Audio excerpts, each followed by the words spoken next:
Rishi Sunak is looking for alternative options amid warnings the cost of the entire high-speed rail project could spiral to £180 billion.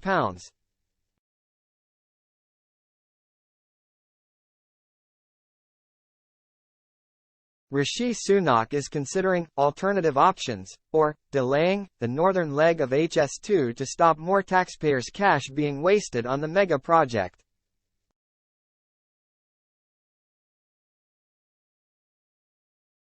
The Prime Minister wants the best value solution amid warnings the cost of the entire high-speed rail project could spiral to £180 billion.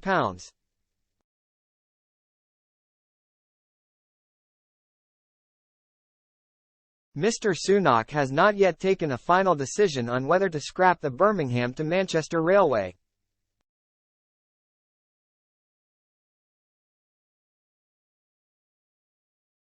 It has sparked a furious debate with political big hitters clashing over the project's future.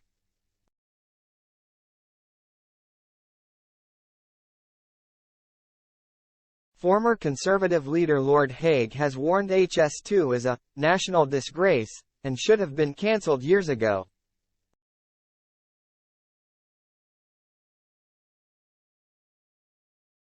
But Boris Johnson, George Osborne and Lord Heseltine are among those who have warned against abandoning the long-standing plans.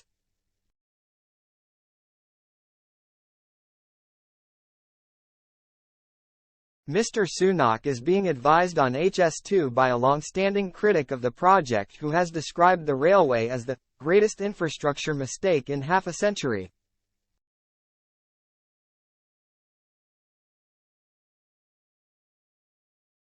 Andrew Gilligan, who was hired earlier this year, is thought to have been an important figure behind the attempt to curtail the project.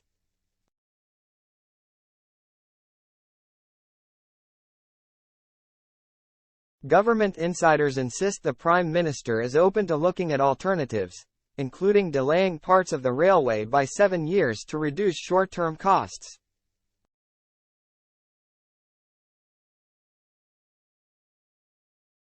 A source said that if the northern leg of HS2 were scrapped, the value for money case for the project would fall away, leaving senior officials no choice but to register a formal objection.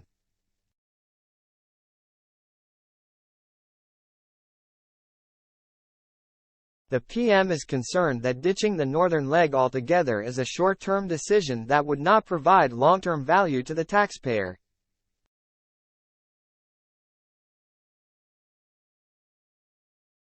He is now not expected to make a decision on the project until November's autumn statement.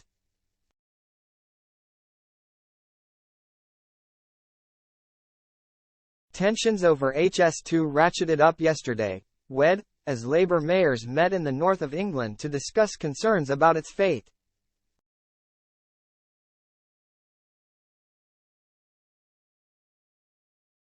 Labour mayors Sadiq Khan, Andy Burnham, Tracy Brabin, Oliver Coppard and Steve Rotheram gathered in Leeds on Wednesday to issue a joint plea to the Prime Minister not to cut HS2 further.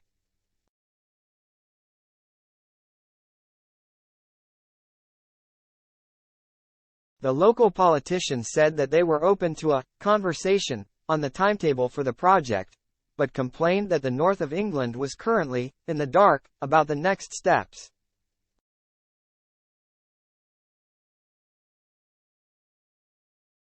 Mr. Burnham, the Greater Manchester mayor, warned that an adverse decision risked turning the north-south divide into a canyon.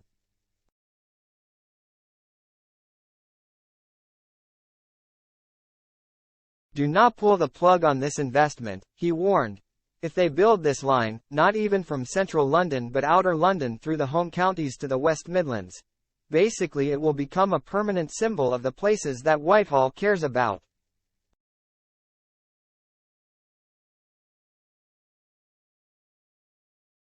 It would be a huge message to the north of England that we just don't feature in their thinking.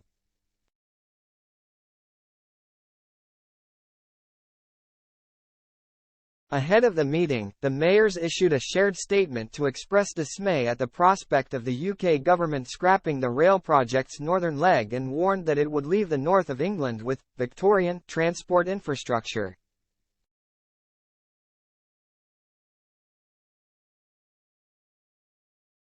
Sir Keir Starmer has faced questions about Labour's own position on the fate of HS2 and whether it is fully committed to the current plans for the project.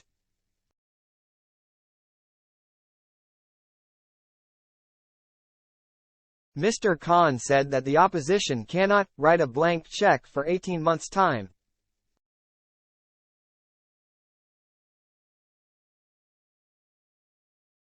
What they're right to do, though, is to join us in putting the government's feet to the fire in relation to confirming what their plans are for HS2.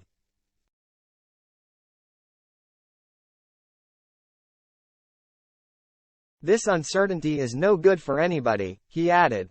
The 5 mayors have together urged the Northern Powerhouse Rail project to be delivered in full to ensure, not only north-south but west-east connectivity between Liverpool and Hull, via Manchester Airport, which they say must be a non-negotiable.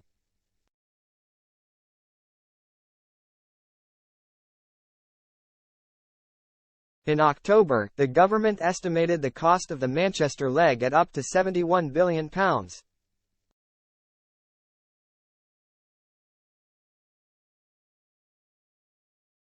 In June, it reported that £22.5 billion had already been spent on the initial leg to Birmingham, and approximately £2.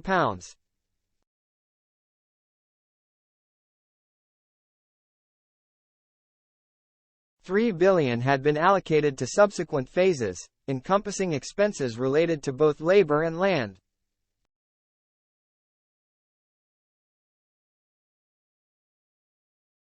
All these figures were calculated using 2019 prices, and they would have substantially increased due to inflation, reflecting rising costs of materials and wages.